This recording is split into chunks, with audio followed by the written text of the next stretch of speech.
All right. Let me share the screen first, and then let me bring the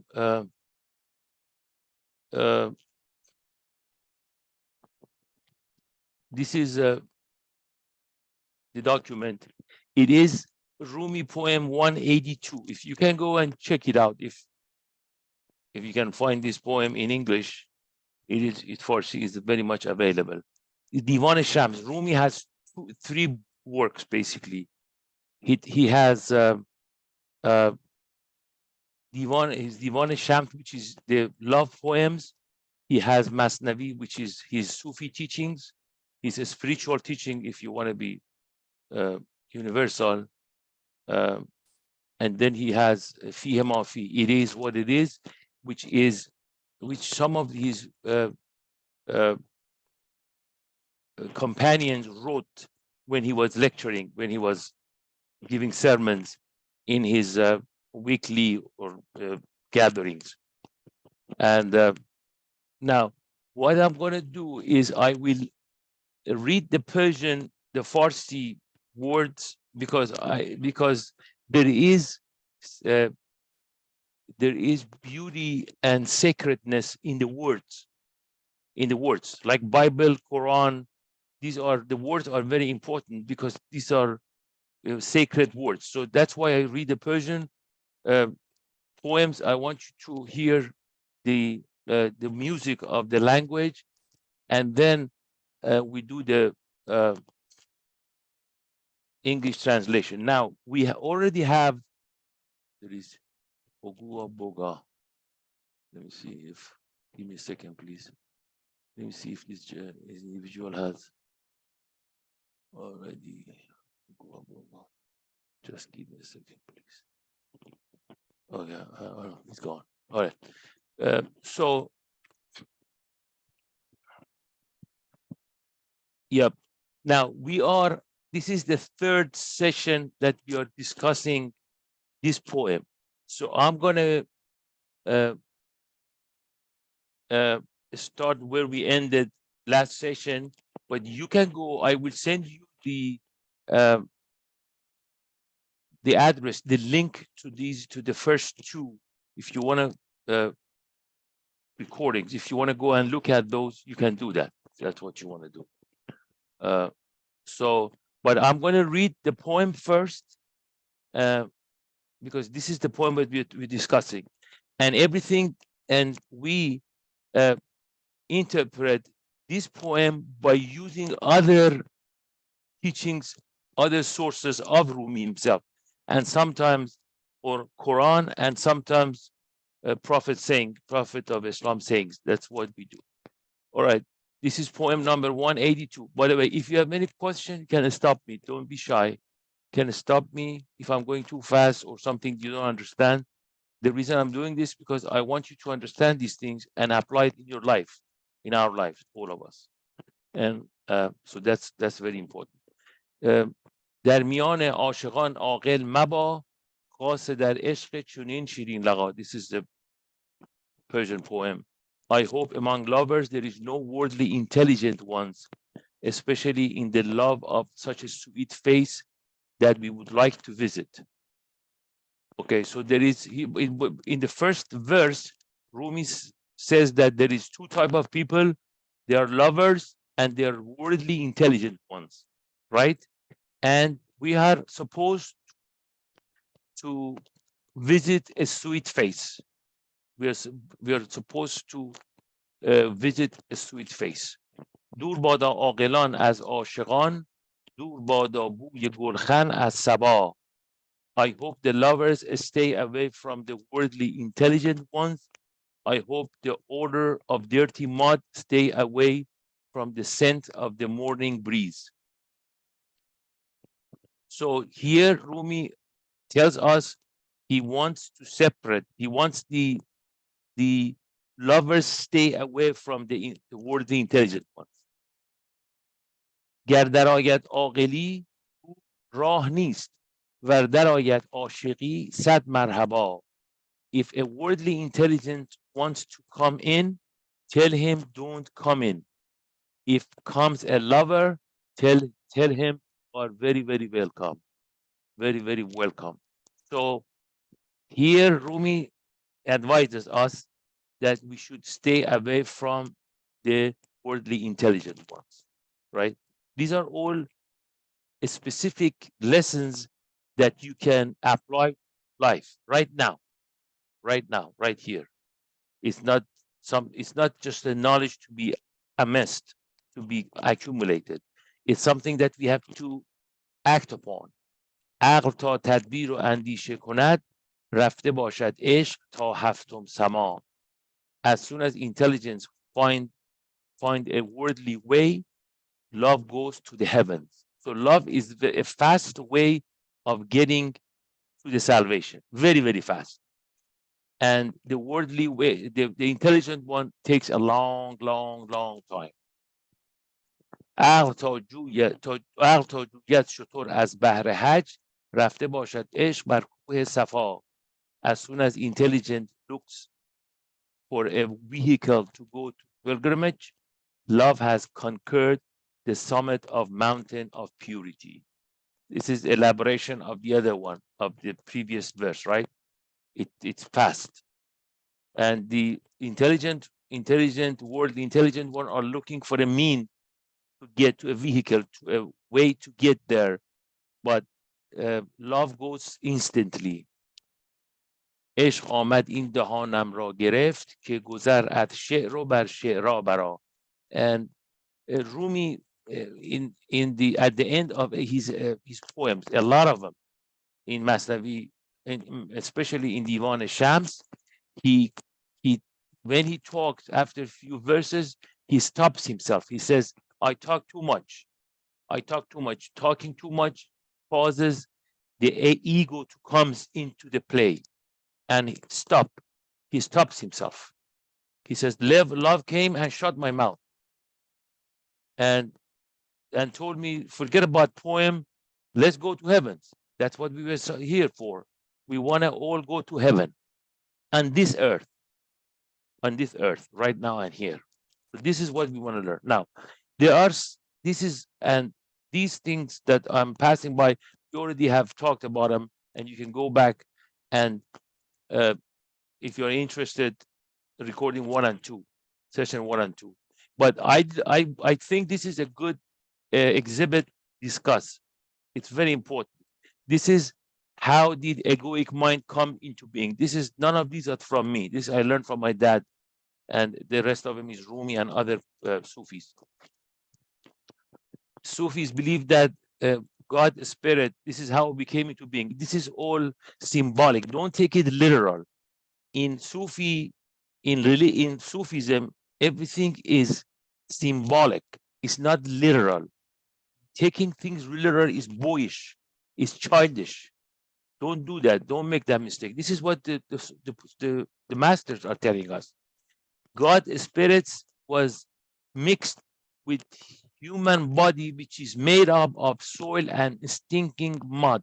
This stinking mud is from Quran. So they were mixed together, and human beings were made. So we are by essence a mixture of spirit and stinking mud. What does this mean? We have a potential of going down to the mud and potential up to the God spirit. Look, what is the distance, the gap that we humans can travel? That's what we are. That's the potential. So we can. So if you want to make it understandable in today's language, we can be really, really, really be horrible, and we can be really, really, really great. That's what it means, right? Stinking mud versus God's spirit. This is what it means. So we were made of these two opposites. That's the trouble. That's why we're in trouble, because we can go either way.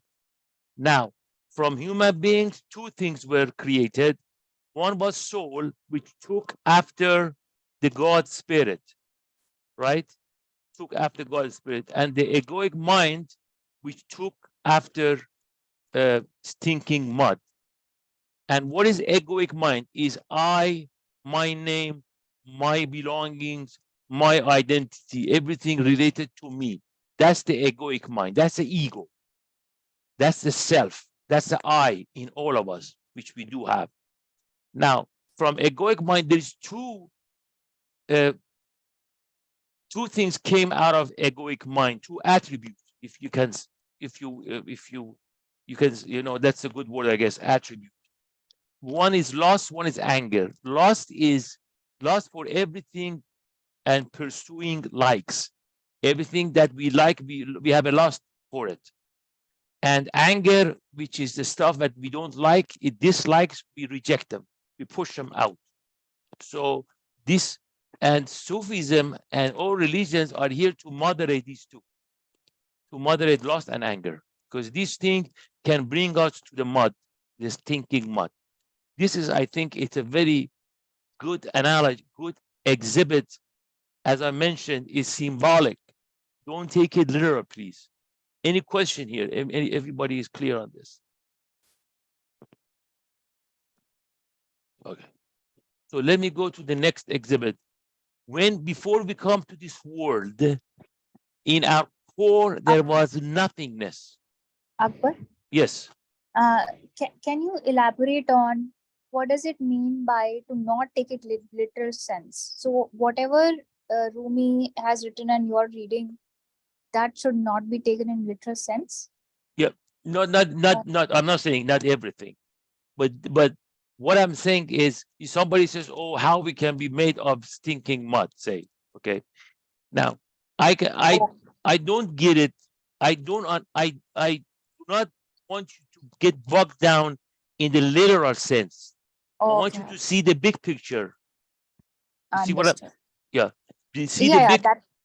that's the poetry. So this it will have some symbolic gestures as well. Yeah. Yeah. So what I mean, Richa, is that we don't want, because if you go literally, we get in trouble, because we don't know. I mean, it's hard to. I mean, how can I prove that you are made of a stinking mud? I cannot. But if we look at it, because it's defining us, Richa. It's defining us. I just told the result is that we have a potential of extreme low and extreme high. That's what it means, right? God, the spirit on one side, stinking mud on the other. That's what it means, right? So we are really two Right. opposites. Mm. And that's, Richard, that's the trouble. That's why we need Rumi. That's why we get together. If I was all in spirit, Mm. so I was good. Yeah, it's like this. We in Islam we believe, Muslims believe that angels cannot do wrong. Mm. They cannot do wrong. That's why Mm. God puts more value on us, because we can do bad and but we do good. We choose to do good. We Mm. choose to go toward God's spirit, even though we can be a stinking mud. That makes you a, a, that makes you so valuable. All of us. That's why we get together. That's why we study Rumi, because we are in this dangerous position to go down to the stinking mud. This is not a joke. You see, if people knew what the potentials that we have, look at the human history, look what people have done to each other, just human history. Look what we are capable of doing to each other, killing millions of each other, right? And that's what it is. And Rumi is right on the money. This this is a good exhibit of showing how we can operate. That's why we have to read Rumi, and we have to read the spiritual, connect to spirituality, learn, because we can cause trouble for ourselves and others. You see, that's why this message, I want this message to be spread, because I'm telling you, it's going to save everybody. And we're going to be safe together. I'm not, Mm. none of us are living in a cave. We are in a society, right? And we Right. affect each other. That's why, Rumi said to stay away from the world with intelligent ones, because they're going to cause trouble. They're going to affect you negatively. And Rumi wants more lovers. Rumi Mm. wants more lovers in the world. That's what he made these works.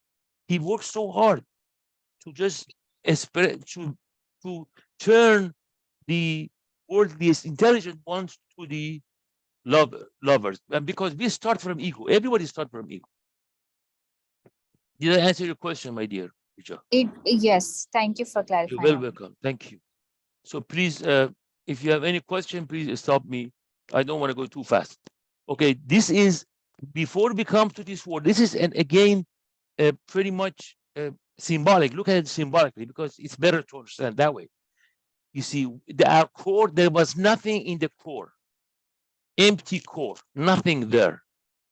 Now, so we got the sense of security, guidance, power, and intelligence and intellect from a core of nothingness. That's one. You look at the child when it comes to the world. You see that purity, that innocence, because there is nothing there. There's nothing there. Why everybody loves kids? I mean, you see, look at Instagram. My wife shows me Instagram picture of the kids.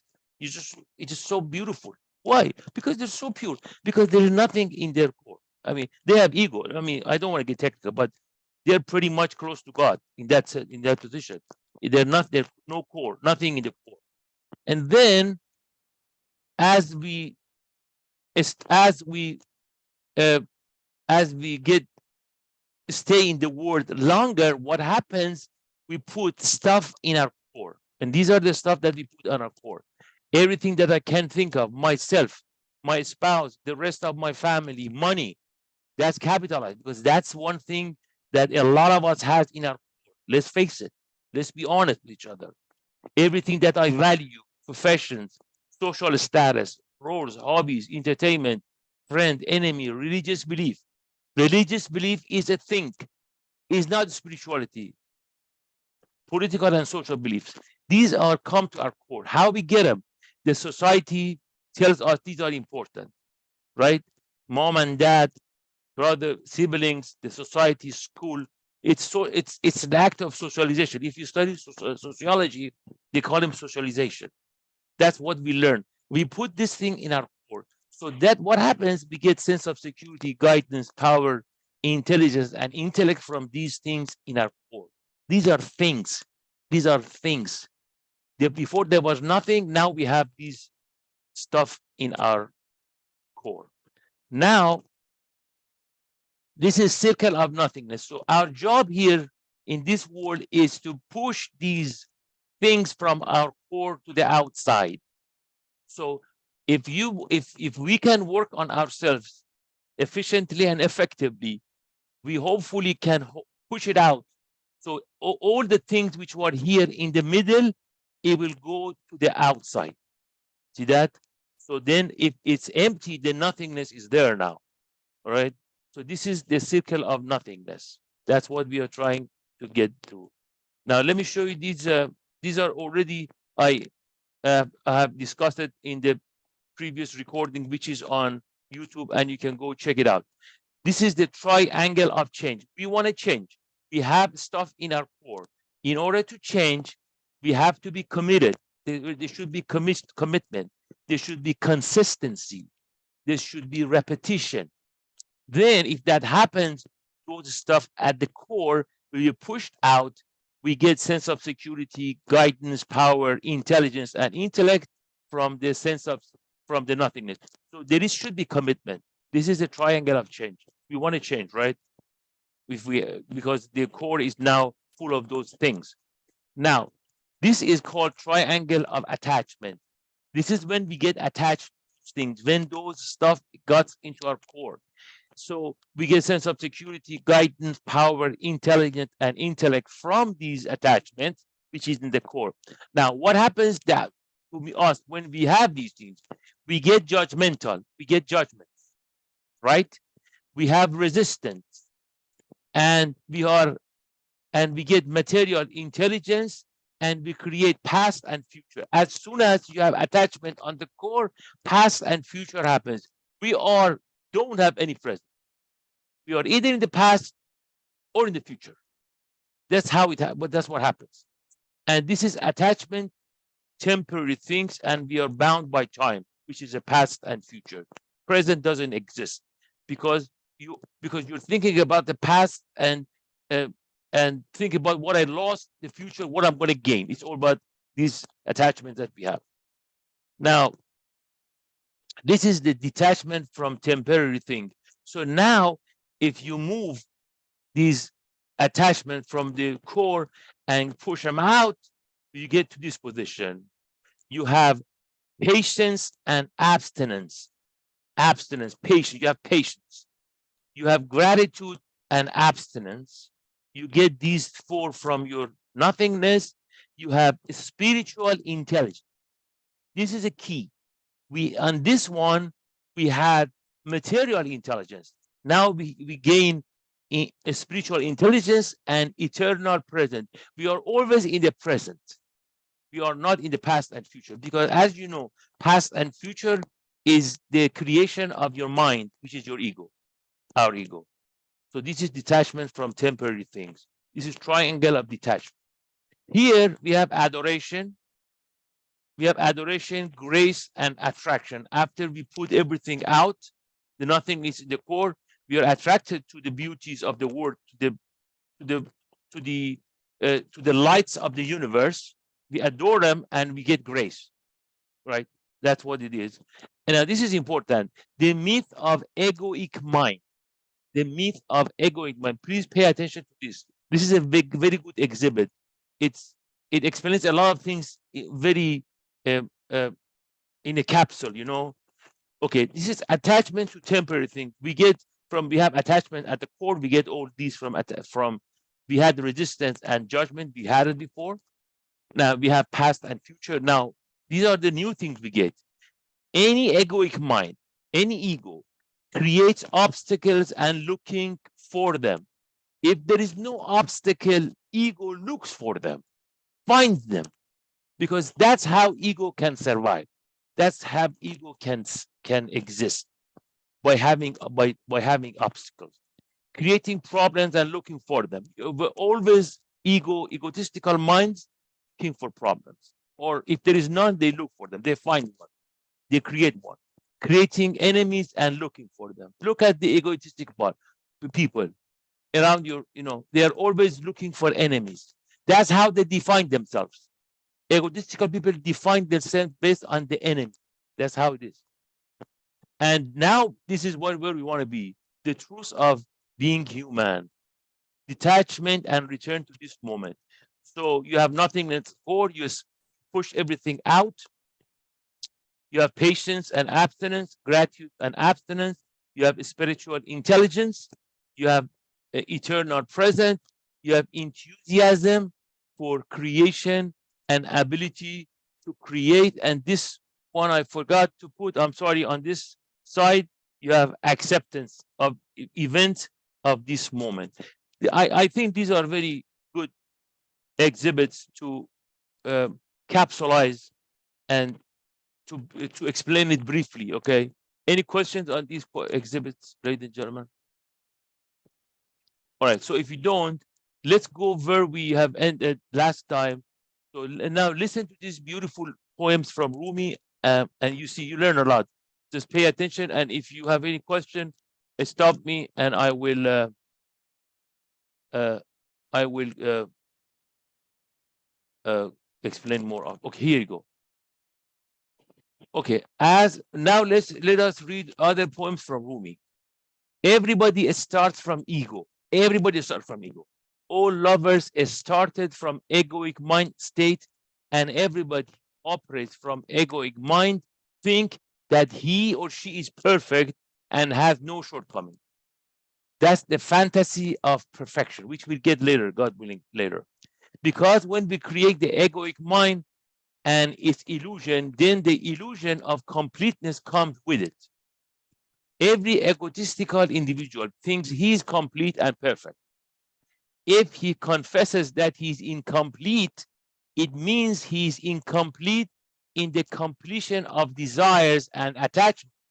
It's not about defectiveness, defects in the ego, in the structure of the ego. It says, oh, I'm not complete. I'm incomplete because I have not bought the home. I have not done this. I have not done that. For example, one may say, I am incomplete because I have not purchased the house yet, or I don't have a spouse yet, or have not attained the career position that I have planned for. But he never thinks that his whole being is defective. Ego is by definition defective and destructive. It means the ego is destructive. Now think about yourself.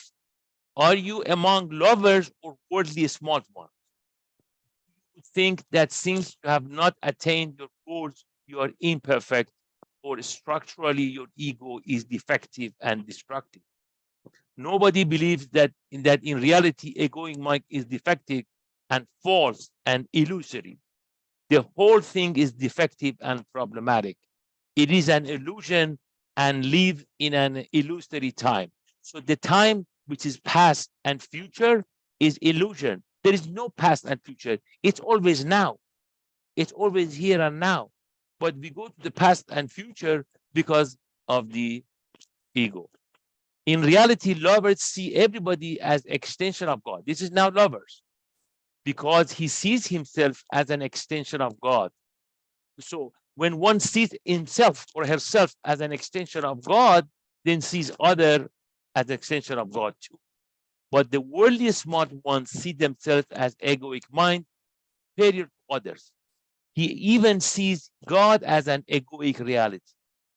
For an egotistical person with egoic mind, even God is an ego. He has reflected a God which is very powerful and may punish humans. If people don't see what I do, then God does not see it either. See, so they see God as the extension of their ego. The lovers know that their essence is from God. God has entered us as a formless intelligence, and 99% of our being is empty, and that is God within us. God is the whole of our being. Now you can call it master of the universe, whatever the highest intelligence. Uh, I just call it God here. We only have an appearance that is called egoic mind. But this appearance, which is only 1% of us, claims that he is all of us. So in appearance, we think that we are ego, but we are not really ego. So if you happen to do something wrong, don't blame. Blame your ego, not yourself, not the self, because that's not what the one who does this thinking mind is the ego. The other part of you, which is 99%, is God's spirit. That's what Rumi says. The lovers see that vacuum and they become alive. When we read the following poem, this is what Bita was referring to. فعل توست این قصه های دم به دم این بود معنی قد جف القلم. These continuous pains are the effect of your own action. This is the meaning of the pen has dried. Did I say it right, Bita? Did you like this poem? Yes, absolutely. Yeah, this is it. This is it. Okay. So this is Rumi. Look at it. These continuous pains are the effect of your own action. This is the meaning of the pen has dried. See, the pen has dried means the pen has dried to your own actions. This is what he means, Rumi, here. We know if attachments are in our core and life is not, we will encounter bad and unfortunate events. We will cause pain. This is enough reason for us to make sure that we are not among worldly smart ones. The myth of egoic mind is the story of worldly smart individuals. These are the ones that think in terms of attachment. So when Rumi says, "Bada aqilan as ashiqan," I hope among lovers there is no worldly smart ones. For a lover like me, this poem may not be necessary. He has created these poems for us because we are weak. I want to assure you, if you are a lover and work on yourself, the worldly smart one will affect you negative. That's what Rumi says. They will come after you because they want to make them everybody like them. See, that's the way they are. Now, this is another poem from Rumi. عاشقان از بیمرادی ها. By the way, this is the address. I put address at the bottom. Rickman, this one is book 5, verse 3182. You can go and check it out. If you like a poem and you want to work more on it, please do so. I hope all of us become a researcher in Rumi and spirituality. We should do that. That's what we are here for. عاشقان از بیمرادی های خیش با خبر گشتند از مولای خیش. This is a beautiful verse. You can always recite it to yourself.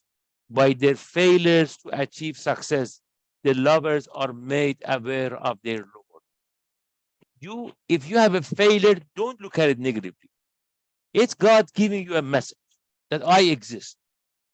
I exist, that I am running the show. You're not.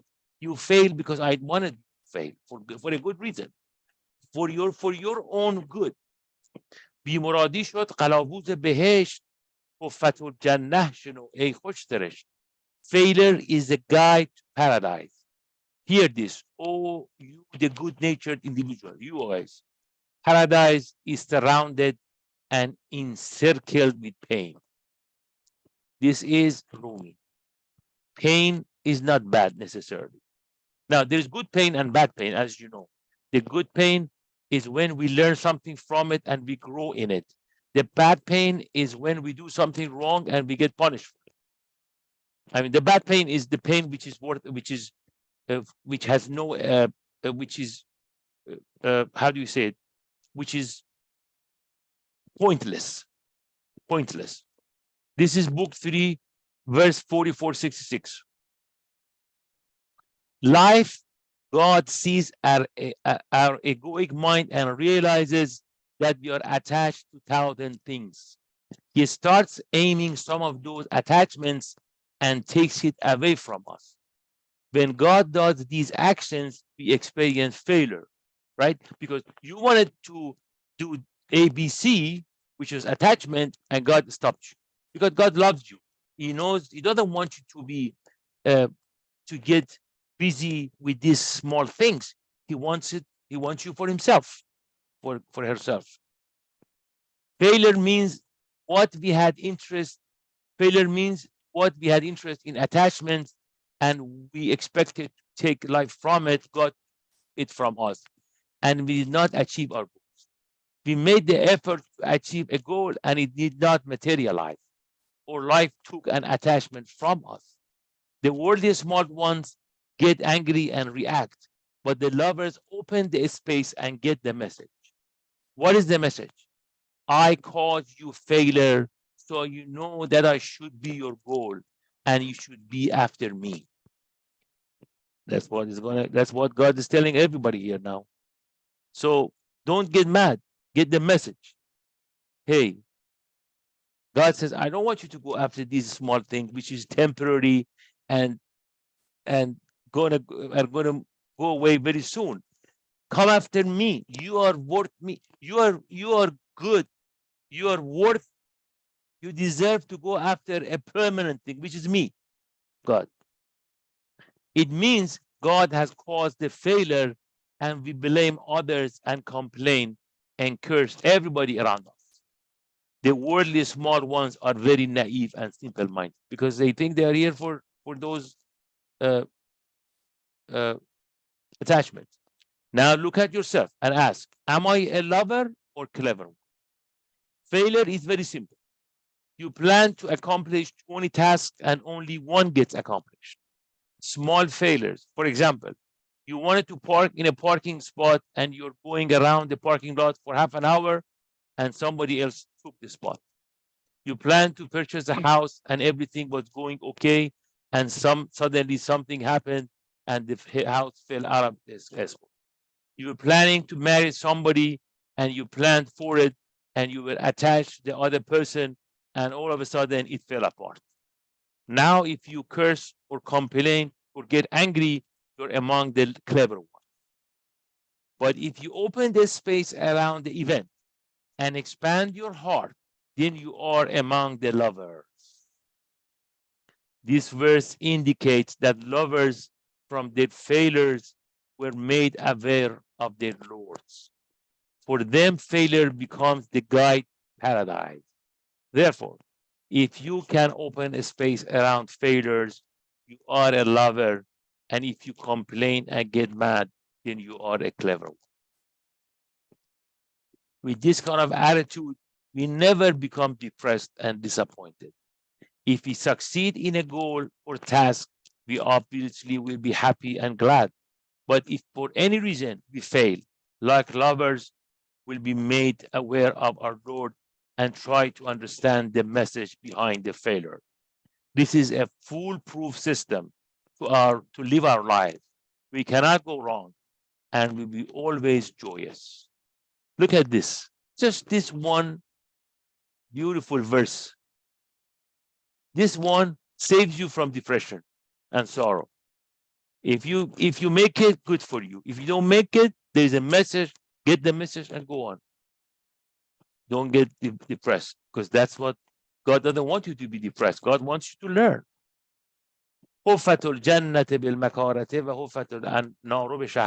This is the Prophet saying in Arabic. I read it for you.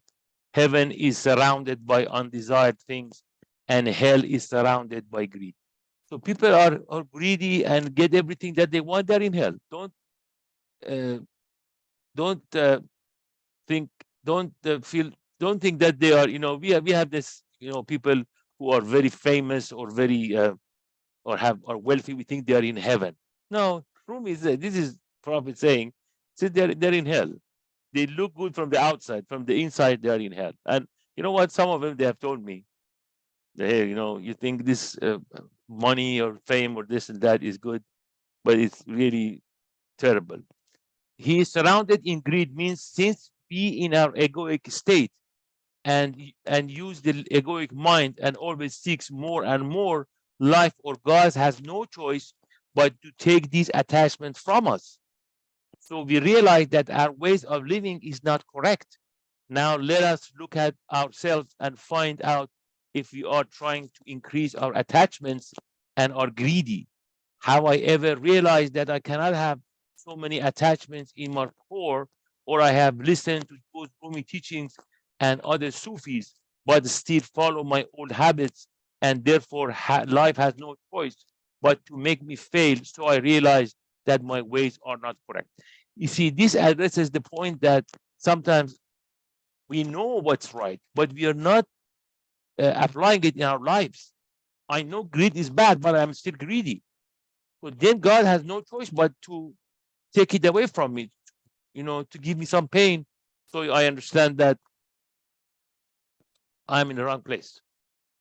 This is another beautiful poem from Rumi. عاقلان اشکسته اش از اضطرار، عاشقان اشکسته با صد اختیار. Listen to this. The intelligent ones are broken before him from necessity. You see, the intelligent ones are broken because God makes him broke. God breaks them. The lovers are broken with 100-fold free will. The lovers are broken willingly. That's the difference. Both of them are broken. But the intelligent, with the clever ones, are out of necessity. Life makes it, but the lovers are broken with smile, free will. They choose it because they know that's the good way for them. That's the way that they can obtain salvation. عاقلانش, this is book 3, poem number 447, verse number 4470. عاقلانش بندگان بندی اند، عاشقانش شکری و قندی اند. The intelligent ones are bond slaves to him. It means they're a slave. God moves them with force. The lovers are like sugar and candy. For the lovers, it's sweet. What happens to them is sweet. For the clever ones, they're slaves. They take him by force. The lovers, they do it voluntarily. Sweet. It's sweet to them because they do it voluntarily. So the clever ones are broken before him and get hurt. So they realize that they're doing something wrong. My intellect and intelligence acts wrong. They will be broken by force. But lovers diminish their ego to zero and get broken and become the workshop of God. This is willingly, voluntarily. they accept, and they let God work on them. Although they have the free will and can choose to resist and not break their egos, but they will do it at their own will. Because the ego has to be broken anyway. It's a defective, destructive force. It has to be broken. But the clever individuals have no choice. If they go this way, they feel pain. Or they go that way, or if they go that way, they feel pain. Then, so they will be forced to not move and be broken. So we don't want to be broken. Therefore, we choose to listen to Rumi teachings. You realize that you can do whatever you want, but you expand your heart and create space around events. Rumi indicates that the intelligent and clever ones are bond slave to him. It means life has enslaved them and kicks them and harmed them until they realize that they cannot have attachment to them. That's a no-no. But the lovers, the ones that expand their hearts and open their space around events, are always like sugar and candy. They enjoy the state of joy without a cost. They receive their peace, security, and power from God. Okay. اعتیا کرهن مهار عاقلان اعتیا توأن بهار بیدلان.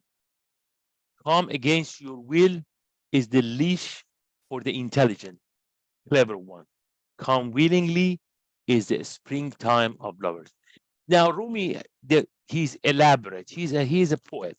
He's a great poet. He elaborates. He explains it with different ways so we get it. He wants to understand we get it. Hey, listen, this is another way of saying the same thing, basically. The concept is the same, right? Come against your will is the leash for the intellect. Like a dog, they take you. See a dog who doesn't listen to the owner, they take him. The owner push him around. Come willingly is the springtime of lovers. The lover are this in the spring because they come willingly. They know it's better for them. It's the best. Come over against your will is the leash of the clever one. Excuse me. And come willingly with satisfaction and acceptance is the springtime of lovers. Come against your will. This is a verse of Quran. The clever ones don't expand their hearts and don't open a space around the events. They don't know how to open a space and are stuck in their egoic mind. We are stuck in our egoic minds. We live with our egoic mind and choose to be taken against our will. We need to leave our egoic mind and abandon it. We need to bring the nothingness to our core. This is the reason we have been brought to this world, and we can proceed in two ways. One with free will, or with force and against our will. My dad used to tell us all the time, hey, you know what? You can go willingly, voluntarily, or they're going to take you by force. I mean, they're going to kick you and take you by force, So it's your choice. It's our choice, basically. The ones that resist, then life will leash them and bring them with force. Bring them with force. But the ones who have chosen to be lovers and open this space and bring nothingness to the core, they are living in springtime. This verse is taken from an ayah from Quran, which this is Arabic, this is Persian. I'm going to read the English one, the English translation. Then he turned towards the heaven when it was still like smoke, saying to it and to the earth, submit willingly or unwillingly. They both responded, we submit willingly. This is a very, as I mentioned, look, this is a very symbolic way telling us. This is now here it explains. God opens the inside heaven. The heaven is inside us, and it was smoke. It means from the smoke of egoic mind created the expanded heavens, and then Lord said, you have to submit either willingly or unwillingly. So we have to make the choice to go by choice or by force. So basically, you see, when in Quran, when it says heaven and earth, it is the heaven and earth within us. You see, here it says that God opened the inside heaven and it was smoke. It means from the smoke of egoic mind created the expanded heaven. You remember me said there, we all start with ego. So the egoic mind is expanded and became heavens. And then ask heaven and egoic mind, are you coming willingly or unwillingly? They said, yeah, we are coming willingly. We are coming. So this is what we have to say too. To tell, yeah, we are coming willingly.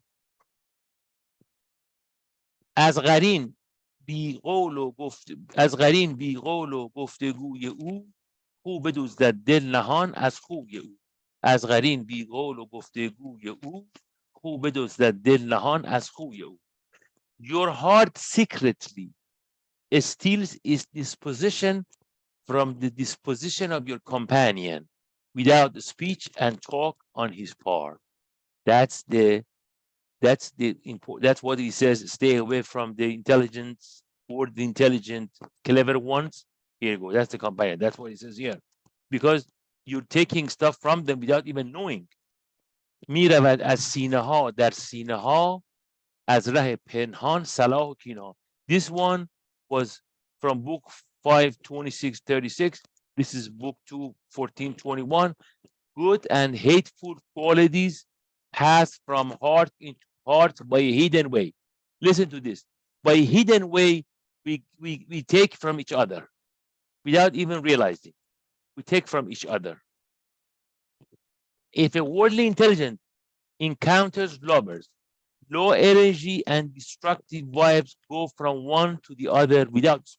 This is Rumi. You see, because Rumi purified his heart, he saw stuff we don't know, we don't see.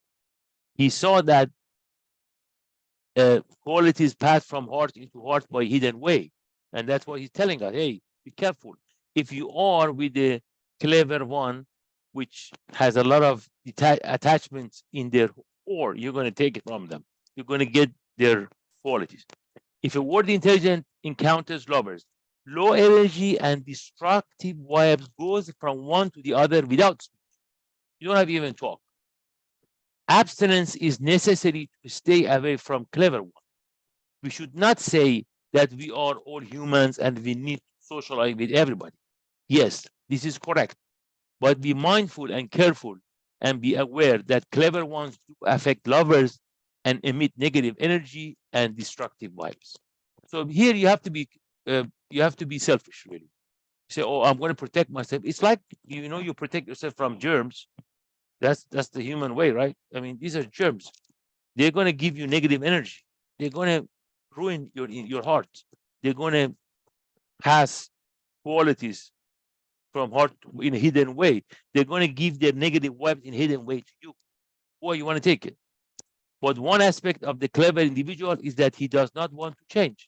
The clever ones are attached and rotten beliefs, and change is very hard for them, and believe that they cannot change. They say that we cannot change. This is the way we are. Please use these verses and find out that you are clever or lover. Lovers know the infinite flexibility of God and tries to become godlike and have infinite flexibility. We have the potential of infinite flexibility. We do. That's the spirit. Spirit is infinite. Lovers know that he can create a new thought and create something new. Basically, God wants through us to create and has created us for this reason. Creation is one of our attributes. Sticking to rotten beliefs and habits, these are attributes of clever ones, which does not make sense in this time. It doesn't make sense. So basically here, it's very important that the reason God says, hey, open the space and expand your heart, because he wants to create through us. We are his means, right? We're his means. So that's why, hey, that's the way he wants it. That's the way it's going to be. Harkeman, these are the old poems that prove the previous point. It's very, very connected to each other. Harkeman از کاهلی بی شکر و صبر همی داند که گیرد پای جبر. Whoever laziness remains without gratitude and patience, self-control, knows no resource but this, that he should follow in the heels of determinism, jab in Arabic and Farsi, and has no choice. So basically, people who are lazy and have no gratitude and patience, they say, oh, this is the way I am, and I cannot change. This is how God made me. They say, oh, this is my God made me this way. God made me angry. We have seen that, right? I mean, hey, don't be angry. No, that's how God made me. I'm always angry, or this or that. It's all determinism. Okay. هر که جبر آورد خود رنجور کرد تا همان رنجوریش در گور کرد. These are very, very, this, Rumi is such a beautiful soul. He's alerting us to these trouble spots. See, هر که جبر آورد خود رنجور کرد تا همان رنجوریش در گور کرد. Anyone who pleads determinism as an excuse pretends to be ill, with the results that the fake illness brings him to the grave. So if you are saying that, hey, this is God, how God made me, you're going to become sick.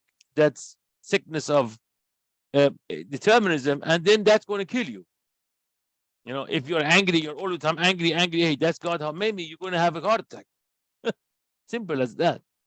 گفت پیغمبر که رنجوری بلاغ رنج آرد تا بمیرد چون چراغ. The prophet said, if a person fake illness, then he, the faker or pretender, suffers and ultimately dies like a lamb. So this case of determinism and telling that I have no other choice, if I'm bad, I'm bad, I'm not going to change, it's like a disease. It's like an illness. That's what he says. And the one who pretends to be sick, he says, I have no other choice. This is how I am. You're going to die, basically, die like a lamb. Therefore, anybody with laziness thinks in terms of his egoic mind will not be able to change and will be without gratitude and patience. Ego is impatient and ungracious. The heels of determinism means the resistance and consistency of egoic mind. For us, the egoic mind is unchangeable. If you think your ego is unchangeable, it means that you are a clever and worldly smart. Anyone who pleads determinism means someone who says, I am doomed to live this way and cannot change myself.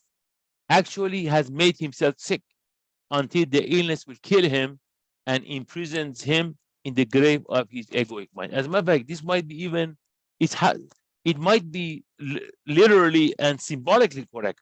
Either you die from that disease, or if even you don't die, you're alive, or imprisoned in the grave of your egoic mind, which is like a dead person.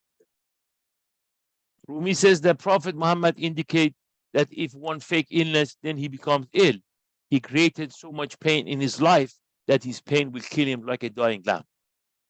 Gradually, this contraction increases until no light will come from life, and we die like a lamb. Basically, there is no light coming in our being, our soul. Therefore, change is the characteristic of lovers, and determinism is the attitude of clever and worldly smart. This is a good point, right?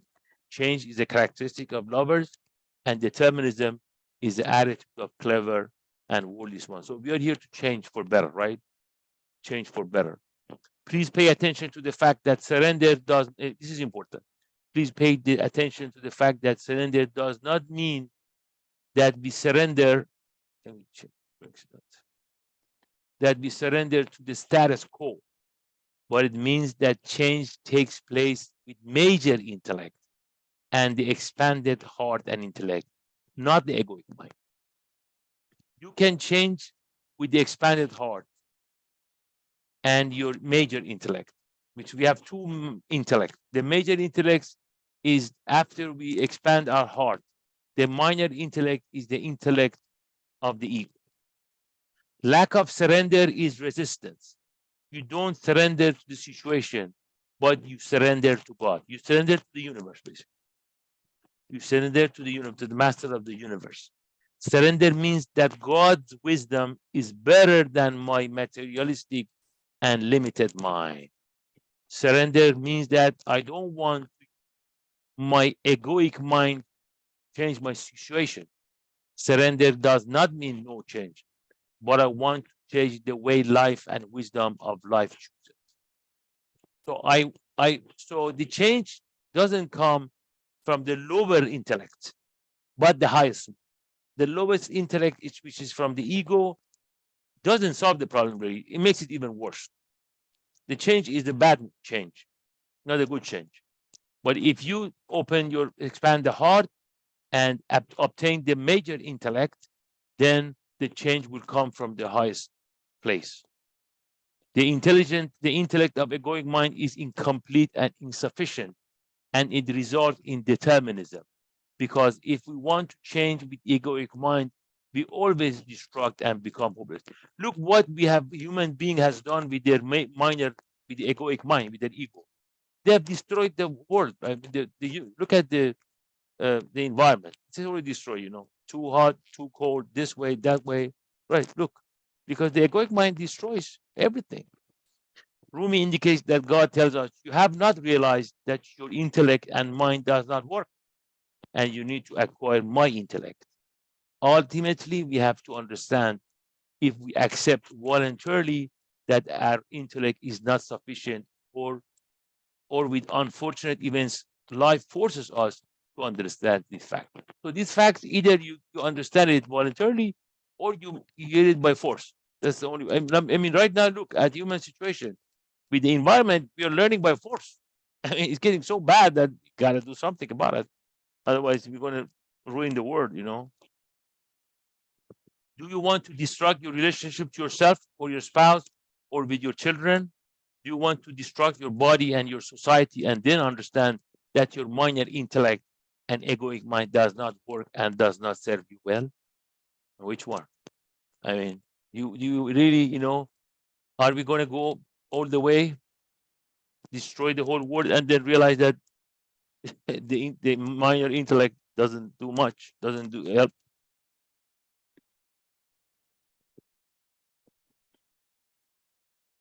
عکس چندان باید از یاران خیش که شوی از بحر بی عکس آبکش. The impression from good friends is necessary until you become, without the aid of any impression, a drawer of water from the sea. This is book 2, page verse 566 from Masnavi. So here it says, why we study Rumi? Because Rumi is a good friend, and we want to get impression from them, right? Until you become like a spring, like water comes from you. This is spring, right? Yeah, spring water. Like spring water. That water comes out of you. Then you don't need a good friend, because you connected to the source, and source will give you the major intellect to do stuff, and you draw the water from the sea. Because we are not connected to the sea, to the ocean, we have to stay with these friends, good friends. Like, it's the best time you can expend it with Rumi. Best time. Look what he's teaching us. Every verse is full of wisdom and beauty and spirit and kindness and so many different things. It comes from a master. عکس کاول زد تو آن تقلید دان پیاپی شد شود تحقیق آن. Know that the first impression is only limitation, but when it has become successive, continually recurrent, it turns into direct realization of the truth. So at the beginning, we have to imitate. We have to imitate Buddha and these great souls, because we are not connected to the source yet. But as soon as we get connected, then it comes from you. تا نشد تحقیق از یاران مبر، از صدف مکسل نگشت آن قطره دور. Until it has become realization, do not part from the friends by whom you are guided. Do not break away from the shell. the raindrop has not yet become a pearl. Uses a beautiful analogy here that you are a water. You know, they say water when it's in the shell become pearl. He says you're not a pearl yet. Stay with water. Stay in the shell. Stay with your friends, good friends, spiritual friends like Rumi, until you become a pearl. Then when you come to pearl, then you're safe. The first impression is what we understand with our mind. This is imitation. We have to stay with good friends like Rumi and learn from them until we connect to the source. Who are the good friends? These are great Sufis and masters like Rumi. There is one good friend that everybody has access to, and that is life itself. If we expand our heart, we'll get the impressions from that. So, after Rumi and these masters are all good friends, but we have some friends, a friend which is we have all of the access to, and that's within us. That God spirit. That's the best friend. The sea of no impression is life itself. We need to open our hearts and minds to teachings of Rumi until we can get water from the sea of God's unity. The first impression we learn from people around us is like our parents. If we keep ourselves available to the teachings of great Sufis like Rumi and keep our heart open to their wisdom, then it turns into realization, which is the life itself, which comes from the other side and is not imitation. Right? So first we imitate until we get connected to the source, then the source will give us the water directly. You don't have to take it from us. I remember Rumi says, I go to the other side, I bring water to this world. I have a bucket, I fill it up with water from the other side and bring it to this side. That's what he says. He brings water from the other side. Let's remember, whatever egoic mind knows is by imitation. I'm sorry. Let's remember, whatever egoic mind knows is by imitation and learning from others. Whatever we know in ego is imitation and from others. That's why people who show up. Oh, I know this and that. Well, who taught you? You didn't come out from you. You learned from somebody else. So what's the point of show off? It has nothing original. Even though we love our beliefs like our life, we learn it from others. It is imitation. Right now, we may imitate, but ultimately, we want to acquire realization. So we become like a spring. The water will come out of us, right? As long as you have not acquired realization and you're not connected to the source, don't separate from good friends. Don't separate from the shell, because the raindrop has not yet become a pearl.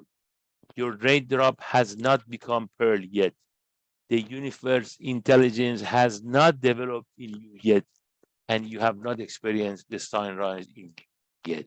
So that's why we have to stay with Rumi. We have to attend these things. I mean, we have to read this poem. We have to stay with these masters as much as we can. The more the merrier, until we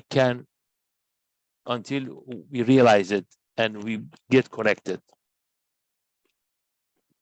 As long as you're not connected to source, keep studying, keep up the good work, and be patient. When your intelligence comes from the other side, then you will realize it, then you can become independent. You know that anybody who gets to that point, they know that, hey, now I don't need to imitate anymore. I'm getting from the source.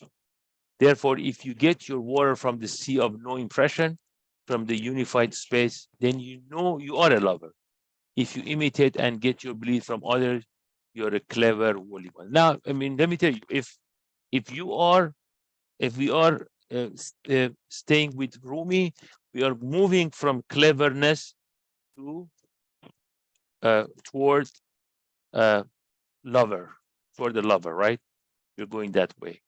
So imitating from staying with Sufis like Rumi and other masters is going to move us from the clever, from this thinking mud to the spirit, basically, or from the clever ones to the lover. صاف خواهی چشم و عقل و سم را بردران تو پرده های طمع را. If you wish your eye, vision, and understanding and hearing to be pure, tear in pieces the curtains of selfish desire and greed. Look what he says here. If you want your eye and understanding and hearing to be pure and access the expansion of the space within you and access the sphere of nothing within you, you need to tear in pieces the curtain, tear in pieces the curtain of selfish desire and greed. Greed is like a curtain that covers your eyes. You don't see anything. Imagine you're driving and somebody puts a curtain in front of you. God forbid, you're going to have an accident, right? If you have the greed, then you're a clever one. If you tear it and nothing can attract you, no attachment from outside can enter your core, then you're a lover. But be careful. Even though you are a lover, stay away for clever and worldly smart. چون به من زنده شود این مرده تن، جان من باشد که رو آرد به من. When this man whose body is dead shall become living to me, then it will be my spirit that turns its face towards me. Here Rumi says that the body is dead. The body is dead. But with the spirit, the body becomes alive. Then when that happens, that's the spirit which is turning his face toward me. Basically, that's the spirit is doing it. من کنم او را از این جان محتشم، جان که من بخشم ببیند بخششم.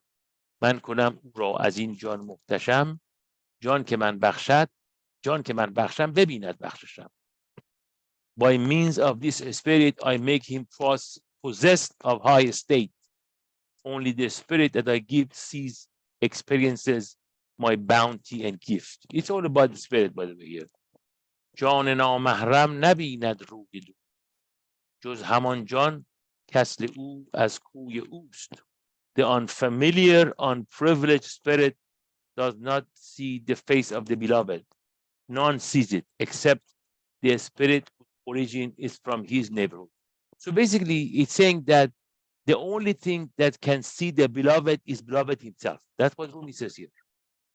John Mahram, on the unfamiliar, unprivileged spirit, does not see the face of beloved because it's not from the same essence. In order to see the, which said in that poem 182, he says, you want to see the sweet face of the beloved. If you want to see it, you have to become from his essence, become his extent, become like him, basically. If in your life your mind has not moved toward your heart, then you are among a clever one, and you will know it in your heart. So yeah, the mind has to go toward the heart, becomes love. Here Rumi speaks from the viewpoint of life. This dead body of which exists in clever individuals, as soon as opens their space and becomes alive God. In truth, it is me that goes toward myself. We have trapped the God life within us in our egoic mind, and universe wants to free it from this imprisonment, but we resist. You know that this movement of God or life from attachment to himself gives us a fresh spirit, which is the accumulation of pure intelligence. This is a new spirit which understands its greatness and does not attach to things and understands God's generosity. But the unfamiliar, unprivileged spirit does not see the face of the beloved. If you are clever and believe in determinism and believe that you cannot change, and this worldly intellect is sufficient for me, then you are clever and worldly smart and will not see the face of the beloved. Now with this poem, you can find out that if you are a lover or a clever one. If you find out that you are among the clever ones, don't despair and don't lose hope. You have to work on yourself. We read this poem to awaken from the sleep of the ego. If you are a clever one who's acting like a drunk person, and those, okay, this is enough, I think.